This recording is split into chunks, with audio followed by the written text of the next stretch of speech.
श्यामल की शादी सुगंधा से होती है।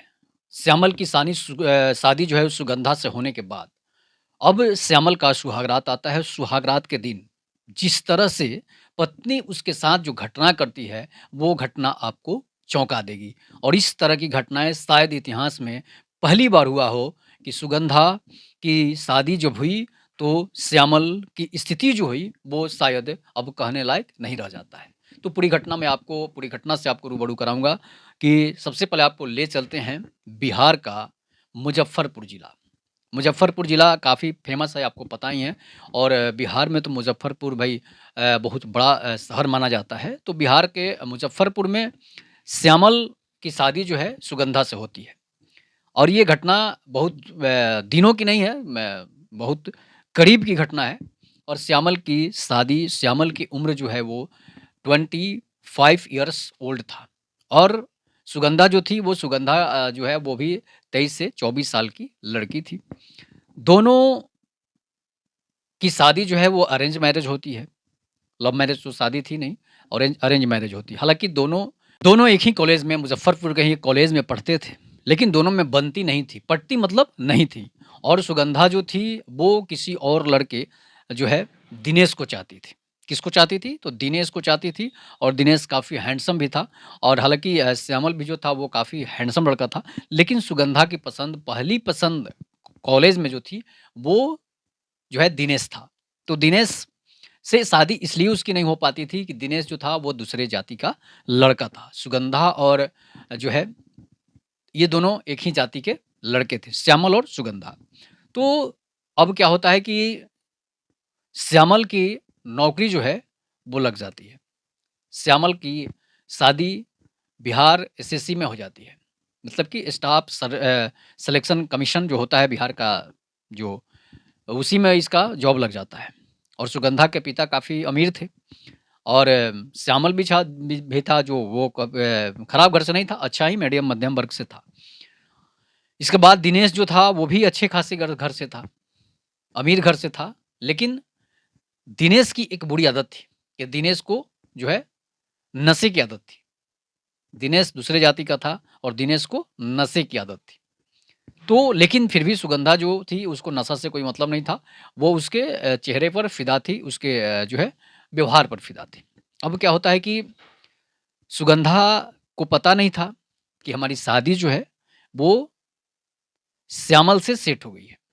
और श्यामल को ही नहीं पता था कि उसकी शादी जो है सुगंधा से सेट हो गई है। तो श्यामल और सुगंधा की शादी जो है 23 जो है जनवरी को सेट हो जाती है। 23 जनवरी को मतलब शादी हो जाती है। शादी पहले ही 2-3 महीने पहले ही सेट हो गई थी। और 23 जनवरी को जो है सुगंधा की शादी और जो है श्यामल की शादी हो जाती है। दोनों की शादी काफ़ी धूमधाम से होती है। और काफ़ी धूमधाम से जब शादी होती है तो काफ़ी खर्चे होते हैं इस शादी में, इसलिए कि बड़े घर की शादी थी और लड़का जॉब में था। तो शादी तो भाई अच्छे खासे ढंग से होगी ही। और ये शादी शादी पटना के एक बहुत बड़े जो है मैरिज गार्डन से होता है। सभी लोग वहाँ पहुँचते हैं। और सुगंधा का दोस्त दिनेश भी वहाँ पहुँचता है। दिनेश को जब देखती है सुगंधा तो उसे, अब वो खुद को रोक नहीं पाती है, काफ़ी रोती है। और बताती है कि देखो दिनेश, मैं तुम्हारे बिना जी नहीं सकती हूँ। हम तुम्हारे लिए ही बने हैं और तुम्हारे ही साथ जिएँगे, तुम्हारे साथ मरेंगे। भले इससे मेरी शादी हो जाए, लेकिन हम इसके नहीं होकर रहेंगे। भले ही हमारी शादी जो है श्यामल के साथ हो रही हो, लेकिन रहना इसके साथ नहीं है। पूरा का पूरा जो है सुगंधा जो है सोच लेती है। इसके बाद अब क्या होता है कि शादी करके जो है काफ़ी धूमधाम से, तो शादी धूम-धड़ाके के साथ होता है, बड़े घर की शादी थी। इसलिए जो है पटना के एक बहुत बड़े रिज़ॉर्ट में जो है शादी हो रही थी, एक बहुत बड़े मैरिज गार्डन में शादी हो रही थी। और शादी होने के बाद जब ये लोग घर वापस सब परिवार लौटते हैं, जब ये अपने घर मुज़फ्फ़रपुर चले जाते हैं, इसके बाद अगले दिन जो है रिसेप्शन था। रिसेप्शन होता है, रिसेप्शन में भी काफ़ी लोग जुटते हैं, लड़का नौकरी में था, इसलिए सभी लोग तो जुटना लाज़मी है। उसके बाद होता क्या है, अब समय आता है, वो दौर आता है, जो दौर की कल्पना लोग शादी के बाद करते हैं। मतलब कि सुहाग रात, मतलब कि अब जो है वो शवास का दिन आ जाता है, समागम का दिन आ जाता है। तो अब क्या होता है कि सुगंधा और श्यामल दोनों के लिए बेड सजाया जाता है। उनकी मामी, उनके जीजाजी और भी बहुत सारे लोग मिलकर जो जितने भी मज़ाकिया वाले रिश्तेदार थे, सभी लोग मिलकर जो है सुगंधा और श्यामल की शादी के जोड़े में जो सुहागरात होता है, उसके लिए वो लोग बेड को सजाते हैं। रेड कलर का बेड कारपेट बिछाई जाती है, रेड कलर के बेड लाए जाते हैं, रेड कलर के बेडशीट लाए जाते हैं और रेड कलर के जो है बाकी सारा चीज़ रेड कलर का लाया जाता है। उसको सजाया जाता है, सजाने के बाद गुलाब का और बहुत सारे ऐसे फूल मँगाए जाते हैं, उस फूल को वहाँ पर सजा दिया जाता है। सजाने के बाद अब बारी है सुगंधा को रूम में एंटर करने की। शाम होता है धीरे-धीरे, रात होता है, 8 बजता है, 8 बजने के बाद अब लोगों की धड़कनें जो है वो तेज़ हो रही है, इसलिए कि आज सुहाग रात है। किसका? सुगंधा और जो है श्यामल का। तो धीरे-धीरे अपने कदमों से जो है सुगंधा अपने जो है समागम रूम में प्रवेश करती है, मतलब अपने जो है सुहाग रात के रूम में प्रवेश करती है, कमरे में प्रवेश करती है। तो कमरा देख रही सजाया हुआ है, घूंघट में है सुगंधा और घूंघट को अब सिर्फ़ और सिर्फ़ उस पल का इंतज़ार है जब ये घूंघट हटेगा। इसलिए कि ये दुनिया का रीत है कि शादी के बाद लड़कियाँ सुहागरात मनाती हैं और उसके बाद उसका घूंघट जो है मर्द के द्वारा उसके दूल्हे के द्वारा उतारा जाता है। तो आकर सुगंधा के जो श्यामल के जीजाजी थे, जो उनकी बड़ी भाभी थी, सभी लोग मिलकर जो है सुगंधा को मामी और भाभी मिलकर सुगंधा को उसके कमरे में लाती है। मतलब जो समागम के लिए कमरा बनाया होता, उस कमरे में उसको पकड़ के लोग लाते हैं, इसलिए कि वो घूंघट में थी। ये रीति-रिवाज़ है। तो घूंघट के बाद वो अपने रूम में एंट्री करती है। एंट्री करने के बाद उसे उसी बेड पर मतलब पलंग पर बिठाया जाता है। बिठाने के बाद अब कुछ ही पल में जो है श्यामल की एंट्री होने वाली है। मतलब 9 बज जाता है, 1 घंटा करीब-करीब 8 बजे उसे उस रूम में पहुँचाया जाता है। अब इसके बाद जो है, अब श्यामल की धमाकेदार एंट्री होती है। कहाँ? तो उस समागम रूम में मतलब सुहागरात के कमरे में। तो उसके जीजा और उसके जो लोग थे दोस्त थे, उसे सुगंधा के कमरे में भेजते हैं। मतलब सुहागरात के लिए जो कमरा सजाया गया था, उस कमरे में उसे ज़बरदस्ती खींचकर वहाँ ले जाया जाता है, इसलिए कि लड़के लजाते हैं, शर्माते हैं सुहागरात के दिन। भले आज के युग में ना हो, लेकिन कुछ ऐसे भी लोग हैं जो आज के युग में भी शर्माते हैं। तो अब होता क्या है कि सुगंधा के रूम में किसी तरह उसे एंट्री करा दी जाती है। एंट्री कराने के बाद उसे बाहर से बंद कर दिया जाता है। उसके जीजा और उसके दोस्त जो हैं बाहर से कमरे को बंद कर देते हैं। ऐसा होता है मज़ाक-मज़ाक में। जब कमरा बंद हो जाता है तो श्यामल जो है आकर सुगंधा के पास बैठता है। जब बैठता है तो घूँघट उठाता है, तो देखता है कि भई ये तो सुगंधा है, जो कॉलेज में साथ पढ़ती थी, उसे पता नहीं था। इसलिए कि प्री वेडिंग शूट इस तरह की सी चीज़ें वो नहीं किया था, थोड़ा-सा कंजूस था, जिस वजह से वो इन सब चीज़ों से दूर था। और अपने बीवी को पत्नी को एक बड़ा-सा मोबाइल भी खरीद के नहीं दिया था, छोटा-सा मोबाइल था और नौकरी वाले को तो पता ही है कि कितना घमंड हो जाता है। वो जो कहेंगे लोग मानना ही पड़ता है उनको, जितना तिलक माँग दे, दहेज माँग देंगे, जो बात कहेंगे वो मानना ही पड़ता है लड़की वाले को। इसलिए कि नौकरी वाले से भाई शादी कर रही हैं, प्राइवेट नौकरी वाले से करिएगा तो ये सब का झंझट नहीं रहता है। और सरकारी नौकरी वाले से करिएगा तो सरकारी नौकरी में पता है कि उसका घमंड जो है वो सातवें आसमान पर रहता है। तो अब क्या होता है कि श्यामल जो है देखता है तो भाई सोचने लगता है, कहता है अरे सुगंधा, तुमसे मेरी शादी हो गई, हम तुमने बताई नहीं। तो बताई कि मैं तो बताई थी, मैंने कॉलेज में उसका दूसरा नाम था, मतलब लोग उसे बुलाते थे, सोनी नाम से उसे बुलाते थे और सुगंधा इसका सर्टिफिकेट का नाम था, मतलब घर का नाम था। तो अब क्या होता है कि देखता है कि बताता है कि भाई हम तो तुमसे हमसे झगड़ा होता था, आज किस्मत यहाँ पहुँचा दिया कि हम लोग आज एक बेड पर हैं। हम लोग जो है आज सुहाग रात के स्टेज पर हैं और हम लोगों में कितनी झगड़ा होती थी, कितनी लड़ाइयाँ होती थी। मतलब ये सब चीज़ें वो कहते-कहते धीरे-धीरे रात हो जाती है। बात करते-करते 3 बज जाता है। 3 बजने के बाद दरवाज़ा जो है बाहर से उसके जीजाजी और उसके मामी जो है खटखटाने लगती हैं भाभियाँ कि उठिए, उठिए अब तो सुबह हो गई है, अब कितना करेंगे? मतलब इस तरह से वो लोग मज़ाक करते हैं। मज़ाक करने के बाद ये बात-बात में ही समय सुहाग रात का बीत जाता है। फिर अगले दिन वही हाल होती है। अगले दिन एंट्री कराया जाता है। अगले दिन फिर सुहाग रात के लिए बैठी हुई थी दुल्हन, सुगंधा।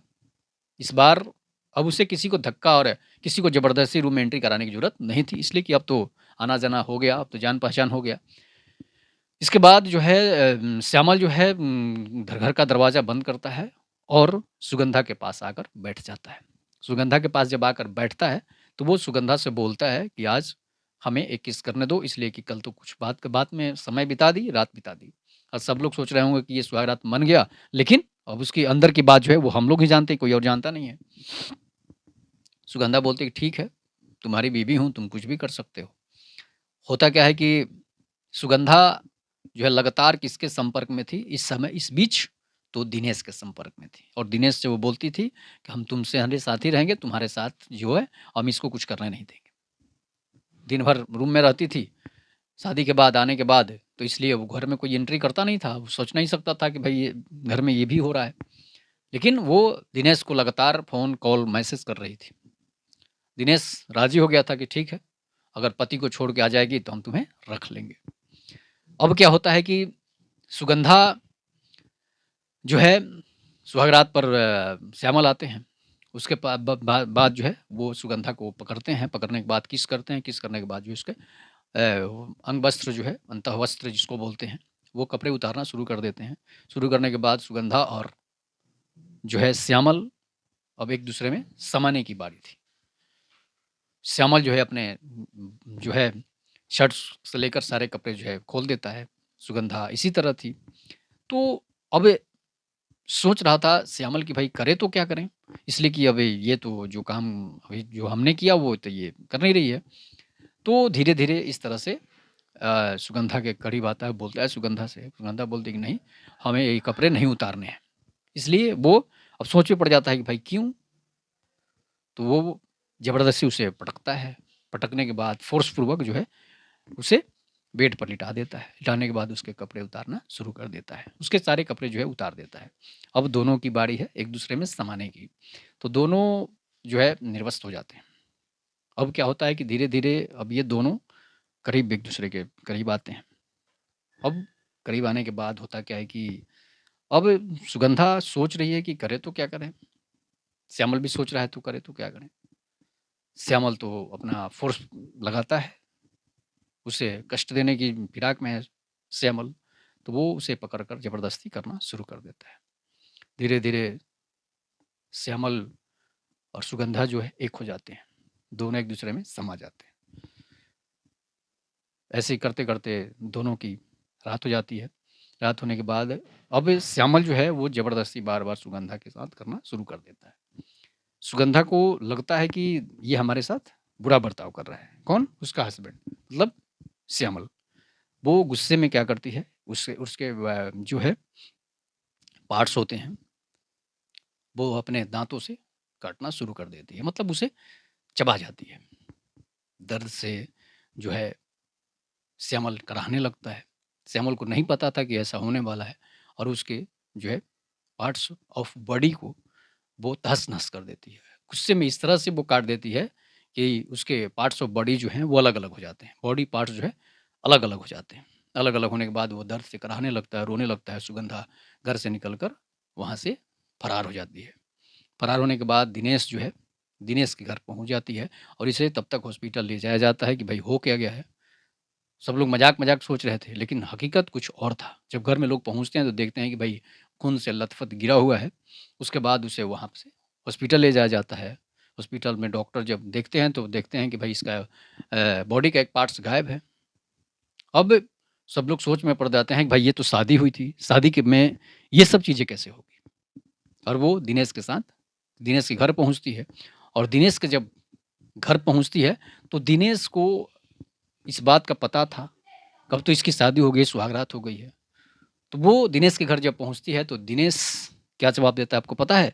दिनेश कहता है कि शादीशुदा हो गई हो, सुहागरात मना ली हो और मेरे पास आई हो, मैं तुम्हें नहीं रखूँगा। इसलिए कि मेरी शादी कहीं और सेट हो गई है और मैं उसके साथ ही शादी करूँगा, तुम्हारे साथ नहीं करूँगा इसलिए कि तुम अब झूठी हो गई हो।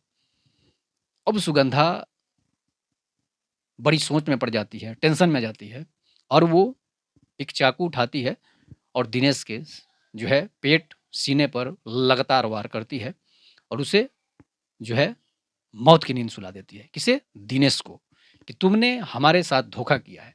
हम तुम्हारे लिए अपने पति के बॉडी पार्ट्स को काट कर आ गए, उसके साथ जो है धोखा करके आ गए, जो हमें इतना मानता था, और तुम फिर हमें धोखा दे रहे हो। लगातार उस पर वार करती है, उसे हॉस्पिटल पहुँच जाता है, डॉक्टर उसे मृत घोषित कर देते हैं, सुगंधा वहाँ से फरार हो जाती है। फरार होने के बाद सुगंधा अपने घर पहुँचती है, सारी कहानियाँ जो हैं वो सुगंधा अपने घर परिवार वालों को बताती है। जब घर परिवार वाले सोचते हैं, सुनते हैं तो आश्चर्यचकित हो जाते हैं, उससे अचंभित हो जाते हैं कि आखिर सुगंधा ने कितनी बड़ी गलती कर दी है। पुलिस सुगंधा के पास पहुँचती है, सुगंधा अपने एक और करीबी रिश्तेदार के यहाँ पहुँचती है। उस रिश्तेदार जो है, जिसका नाम जो है अमन था, अमन उसे लेकर वहाँ से दिल्ली फरार हो जाता है। दिल्ली फरार होने के बाद जो है, अमन उसके साथ जो है संबंध बनाता है। मतलब कि अब सुगंधा के साथ जो है उसका कोई रिश्तेदार था, जीजा का कोई दोस्त था, वो उसे ले जाता है। इसके बाद उसके साथ दिल्ली में ही संबंध बनाना शुरू कर देता है। फिर उसके बाद जो है सुगंधा को वो एक जगह, ऐसी जगह छुपाता है जहाँ पर उसका अपने दोस्त के पास ले जाकर रखता है। इसे पुलिस जो है अरेस्ट कभी भी कर सकती है, बिहार की पुलिस आकर या फिर कोई पुलिस आकर इसे अरेस्ट कर सकती है। इसलिए जो है वो उसको तुम यहाँ पर रखो। और वो लोग क्या करते हैं कि वो लोग भी सोचते हैं कि ये तो नई नवेली लड़की है, इसकी जल्दी शादी हुई है और इसने अपने पति की हत्या करके यहाँ पहुँची है, पति का पार्ट्स काट के यहाँ पहुँची है, तो इसके साथ जो है हम भी कुछ यूज़ कर लेते हैं। और उसके दोस्त जो थे, 3 दोस्त थे, तीनों दोस्त उसके साथ बारी-बारी से संबंध बनाते हैं। इसके बाद सुगंधा, अब जो है सुगंधा उस दलदल में फँस चुकी है जहाँ से निकलना मुश्किल ही नहीं, नामुमकिन लगता है। ज़बरदस्ती वो तीनों दोस्त जो है उसके साथ संबंध बनाते हैं, वहाँ भी उसके साथ मारपीट होता है, झगड़ा होता है। फिर सुगंधा वहाँ से अब करे तो क्या करे, सुगंधा किसी तरह जो है एक ऑटो ड्राइवर को रिज़र्व करके बोलती है कि हमें एक दिल्ली में ही हमें एक होटल में ले चलो, वहाँ उसे ले जाती है। वो ऑटो ड्राइवर भी उसे अकेला पाकर जो है उसके साथ छेड़खानी करना शुरू कर देता है। इसके बाद जो है ऑटो ड्राइवर जो है उसे रेस्टोरेंट, होटल ना ले जाकर उसे कहीं और जगह ले चला जाता है, जहाँ उसके साथ जो है मुँह काला किया जाता है, जहाँ उसको उसके साथ 3-3 ऑटो ड्राइवर जो है उसके साथ गलत संबंध बनाते हैं। इसके बाद वो क्या करती है कि वहाँ से किसी तरह बचकर अपने गाँव पहुँचती है, अपने घर परिवार में पहुँचती है। घर परिवार में पहुँचने के बाद जो स्थिति होती है, तो वो सोचने से परहेज़ आप करेंगे, सुनने से वो परहेज़ करेंगे कि किस तरह की घटना उसके घर में होती है। घर में उसे मम्मी-पापा, उसके भाई-बहन, रिश्तेदार जितने भी सभी लोग थे, सभी लोग चौंक जाते हैं कि इसने बहुत बड़ा अपराध कर दिया है, इसलिए सुगंधा को यहाँ रहने का कोई अधिकार नहीं है। उसका भाई सुगंधा के साथ काफ़ी गलत व्यवहार होता है, दुर्व्यवहार होता है।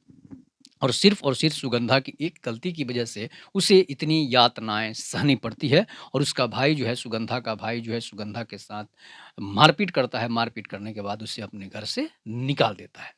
जब घर से निकाल देता है तो सुगंधा अब जाए तो कहाँ जाए? सुगंधा फिर से अपने एक रिश्तेदार मतलब के घर पहुँचती है। जब रिश्तेदार के घर पहुँचती है तो रिश्तेदार उसे 2 दिन तक उसे अपने पास रखते हैं। और जब इस बात का, पूरी कहानी का जब इस बात का पता चलता है, तो वो उसके रिश्तेदार भी उससे कनी काटना शुरू कर देते हैं। अब कहते हैं कि ये पहले तो पता चला कि दहेज की वजह से इसे मारा-पीटा गया है, जिस वजह से ये भागी है। लेकिन जब जिस दिन से उस रिश्तेदार को पता चलता है कि इसने अपने पति के पार्ट्स को काट कर भागी है, एक अंग खत्म कर दी है, इसके बाद अपने बॉयफ्रेंड की हत्या कर दी है, अपने बॉयफ्रेंड को इसने ख़त्म कर दिया है, इसके बाद इसके साथ इस तरह का व्यवहार हुआ है, तो वो रिश्तेदार भी उससे अचंभित हो जाता है और बोलता है कि सुगंधा, अब हमारे पास तुम्हारे लिए टाइम नहीं है, अब तुम यहाँ रहने लायक नहीं हो। अब क्या होता है कि फिर से सुगंधा जो है अपने वहाँ से 3-4 दिन रहने के बाद सुगंधा अपने गाँव पहुँचती है, जहाँ पर पुलिस पहले से ही दबिश देकर बैठी हुई थी। इसलिए कि जब सुगंधा फर्स्ट बार घर गई थी, जब उसे घर से प्रताड़ित करके निकाला गया था, उसी समय पुलिस उसके घर पहुँचती है, तो उसके परिवार वाले, सुगंधा के भाई बोल देते हैं कि हमें सुगंधा से कोई मतलब नहीं है, वो हमारी बेटी नहीं है। जिसने अपने पति और बॉयफ्रेंड के साथ इस तरह का अमानवीय व्यवहार की है, वो हमारी बेटी नहीं है। तो सुगंधा अब करे तो क्या करे, सुगंधा को पुलिस अरेस्ट करती है। अरेस्ट करने के बाद सुगंधा को पुलिस जो है उसे मुज़फ्फ़रपुर वहाँ से ले जाती है। मुज़फ्फ़रपुर जेल में सुगंधा को डाला जाता है। अब सुगंधा की गलती क्या है, ये आप लोग बताइएगा कि गलती सुगंधा की है, उसके बॉयफ्रेंड दिनेश की है, या फिर उसका पति श्यामल का है, और या फिर उस हैवानों की है जिसने सुगंधा के साथ गलत व्यवहार किया है। इस पर आप लोग अपनी प्रतिक्रिया ज़रूर दीजिएगा, कमेंट करके ज़रूर बताइएगा कि आखिर लड़कियाँ धोखा क्यों खाती है और उसके साथ इस तरह का व्यवहार क्यों हो जाता है? क्यों किसी पर आँख मूंद कर विश्वास कर लेती है और अपने अच्छे से अच्छे रिश्ते को तुड़वा देती है? तब तक के लिए नमस्कार। जय हिंद, जय भारत, जय श्री राम।